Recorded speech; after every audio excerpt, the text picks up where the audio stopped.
Welcome to Singapore Property Talk Law. We're your shortcut to getting, well, properly informed about Singapore real estate. Today, we're doing a deep dive into three really significant Singapore REITs. We've got CapitaLand Ascendas REITs, CapitaLand Integrated Commercial Trust, and Frasers Centrepoint Trust on the list. Our mission really is to pull out those crucial investment insights for you. We want to uncover maybe some surprising facts, highlight the key trends, basically give you those aha moments, help you connect the dots so you feel genuinely well equipped.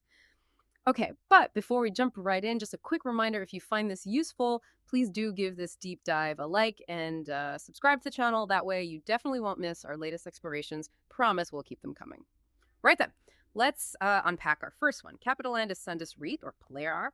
We often hear them called a diversified heavyweight in industrial and logistics. What does that actually look like on the ground? It really comes down to scale and strategic reach.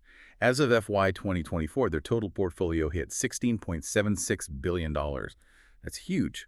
But what's really interesting, I think, is that setting $11.0 billion of that value is right here in Singapore. So it's a strong local base.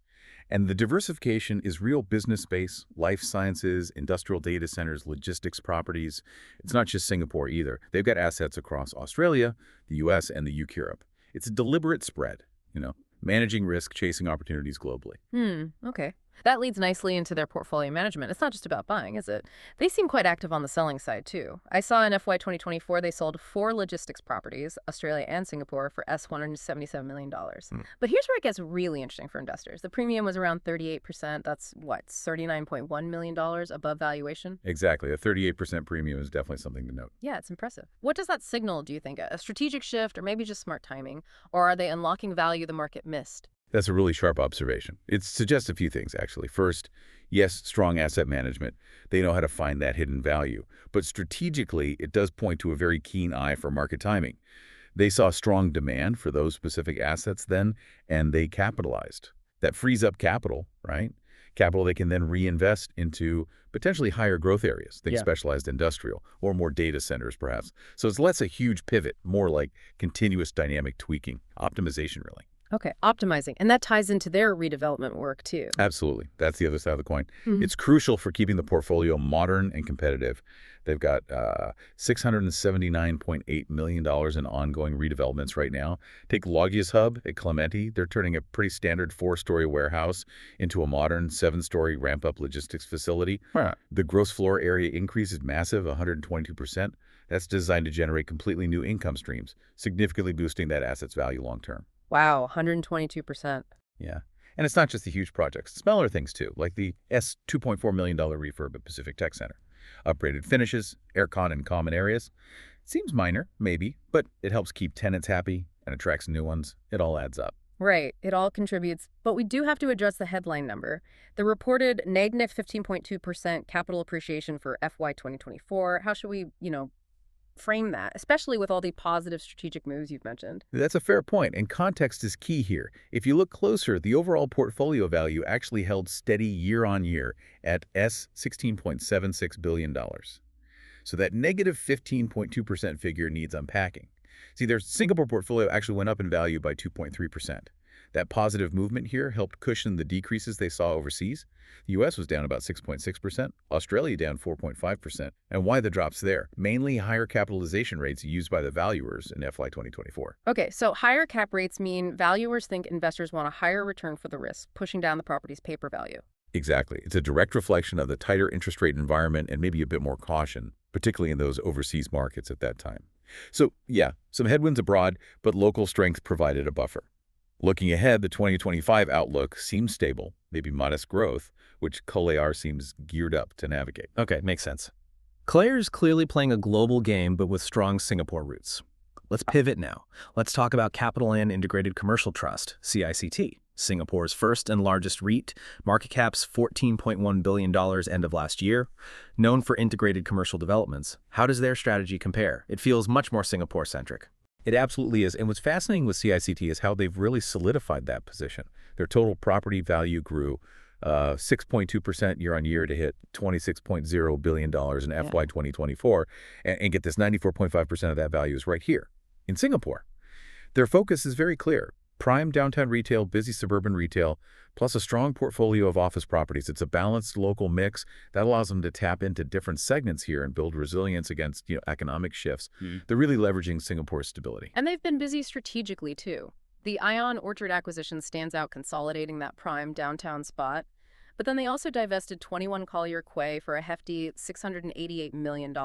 What's the thinking behind that kind of buy and sell activity? More specialization or just optimizing? It looks very much like strategic optimization, really aiming for both focus and flexibility. Getting full control of Ion Orchard, that cements their dominance in that prime retail space, a trophy asset under their full control.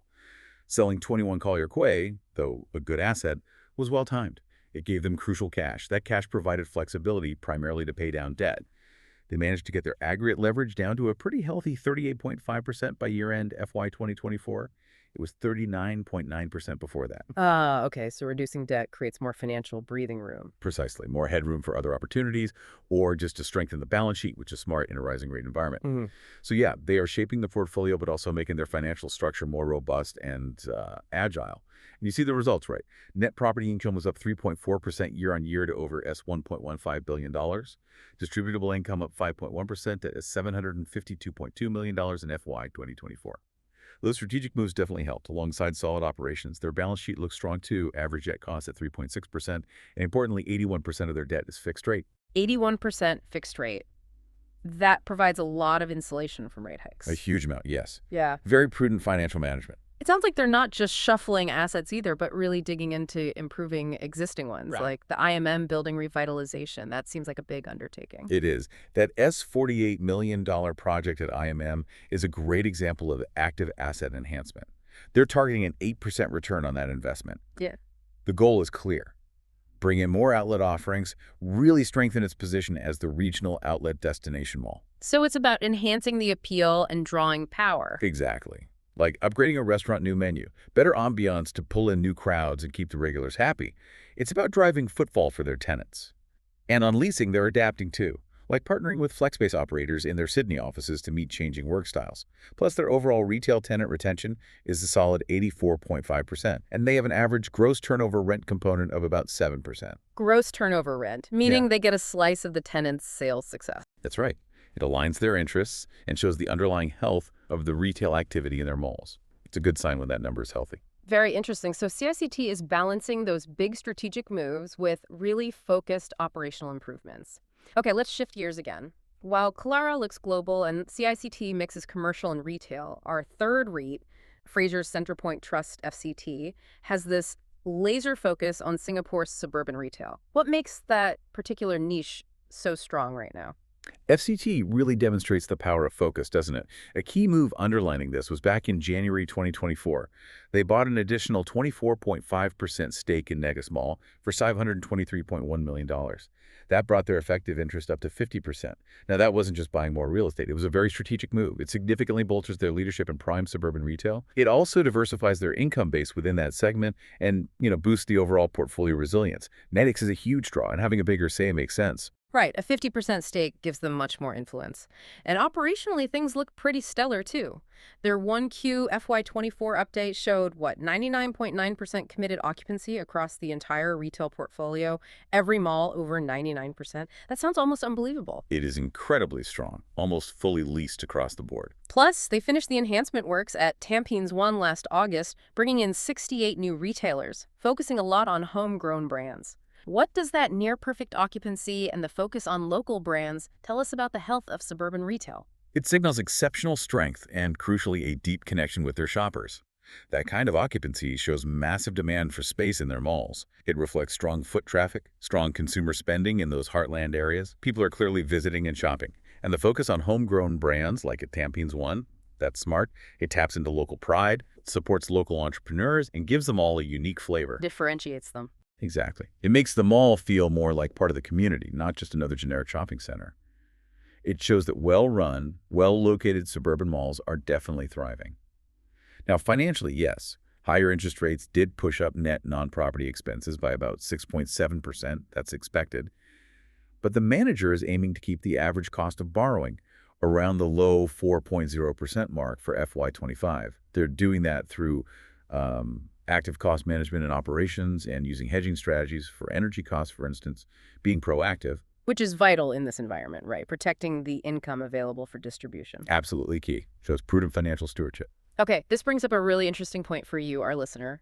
Given everything we've heard, what exactly makes Singapore's suburban retail sector look so attractive right now? And is this sustainable long term? It's a great question. And the outlook is genuinely compelling, driven by some powerful, uniquely Singaporean factors. First, you've got the silver economy. We're talking about Singapore's aging population. This market segment is projected to be worth something like US $72.4 billion by 2025. Older shoppers have specific needs, accessibility, community spaces, maybe more healthcare services, and suburban malls are perfectly placed to meet these needs, acting as local hubs. The mall as a community hub for seniors. Makes sense. Right. Second, think about the major regional developments happening, especially up north. Woodlands Regional Center, the Agri-Tech Corridor, the Turf Club redevelopment.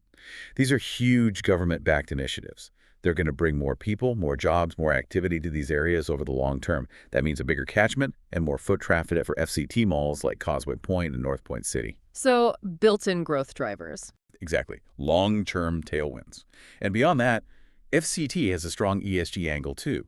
They rolled out Singapore's first food waste valorization system, basically turning food waste into fish feed across 5 malls. That's quite innovative. Plus, a huge chunk of their debt, 82.8%, consists of green loans. That commitment to sustainability is increasingly important, both ethically and for attracting certain investors. Wow, okay. So a really multifaceted appeal for FCT and suburban retail. Well, this has been quite the journey, hasn't it? We've really unpacked the distinct approaches of these 3 major REITs. We saw CLAR leveraging global diversification in industrial logistics while strengthening its Singapore base through smart asset recycling and development. Value creation seems key there.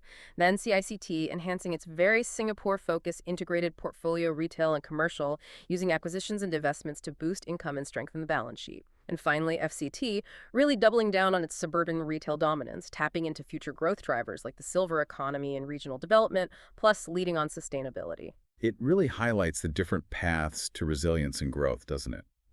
So maybe a final thought to leave you with.